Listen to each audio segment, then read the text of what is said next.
അത്രയും എഫേർട്ടും ഹാർഡ് വർക്കും ഇന്ത്യ മൊത്തം ബൈ റോഡ് ഓടിച്ച് സൈറ്റ് കണ്ടുപിടിച്ചിട്ടാണ് അജ്ഫാൻ എന്ന് 14 സ്റ്റേറ്റിൽ ഓപ്പൺ ആക്കിയിട്ടുള്ളത്. അത് ഇത്രയും അജ്ഫാൻ പെട്ടെന്ന് വളരാനുള്ള കാരണം കള്ളക്കടത്തോ അഴിമതിയോ ഒന്നും ചെയ്തിട്ടല്ല. പാവപ്പെട്ടവരെ പ്രാർത്ഥന കൊണ്ട് മാത്രമാണ് ഇന്ന് അജ്ഫാൻ ഈ ലെവലിൽ എത്തിയിട്ടുള്ളത്. ഇന്ന് 3000 ജോലിക്കാരുണ്ട്. 3000 ജോലിക്കാർ ആവശ്യപ്പെടാതെ അവർക്ക് ഭക്ഷണം അജ്ഫാൻ കറക്റ്റ് കൊടുക്കുന്നുണ്ട്.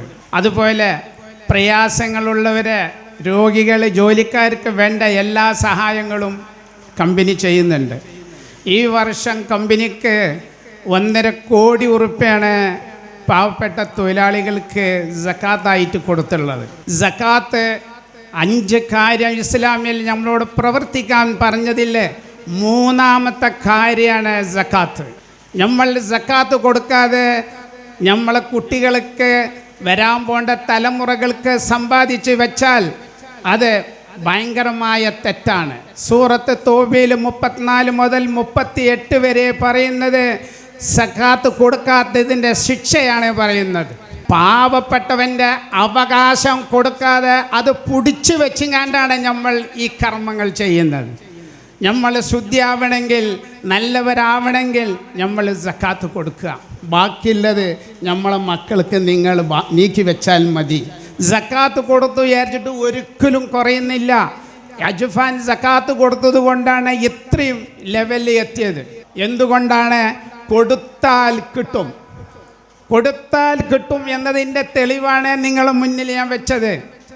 കൊടുത്തിട്ടാണ് കിട്ടുന്നത്. എന്തും കൊടുത്താൽ കിട്ടും. നമ്മൾ 5 നേരം നമസ്കാരത്തിൻ്റെ ഇടയിൽ നമ്മൾ പോകും. ഇന്ന് സുബൈക്ക് പള്ളിയിൽ പോയ ആളുകൾ എത്രയോ മണ്ണിലായിപ്പോയി. നമ്മൾക്ക് പോകാനുള്ള ചിലവ് എത്രയാണ്? 1400 ഉറുപ്പ്യ ഉണ്ടായാൽ നമുക്ക് യാത്ര പോകാനുള്ള തുണി കിട്ടും. നമ്മളിവിടെ ഹറാമായിട്ടും കളവും പറ്റിച്ചും കട്ടും നുണ പറഞ്ഞും കണ്ടുമാനം കാണാത്ത കുട്ടികൾക്കും പേരക്കുട്ടികൾക്കും നമ്മൾ സമ്പാദിച്ച് വെക്കും. പക്ഷെ അവർക്ക് വെറുതെ കിട്ടുകയാണ്. അതുകൊണ്ട് അവർക്ക് അതിൻ്റെ വേദന അറിയില്ല. നമ്മൾ ജീവിച്ചിരിക്കുമ്പോൾ ഹലാല് മാത്രം നമ്മൾ സ്വീകരിക്കുക. ഹലാല് മാത്രം വരുമ്പോൾ നമ്മൾ പറയാം, വാ ഹറാമ് പറയുകയാണെങ്കിൽ എനിക്ക് വേണ്ട എന്ന് നമ്മൾ പറയണം എന്നാണ് എനിക്ക് നിങ്ങളോട് പറയാനുള്ളത്.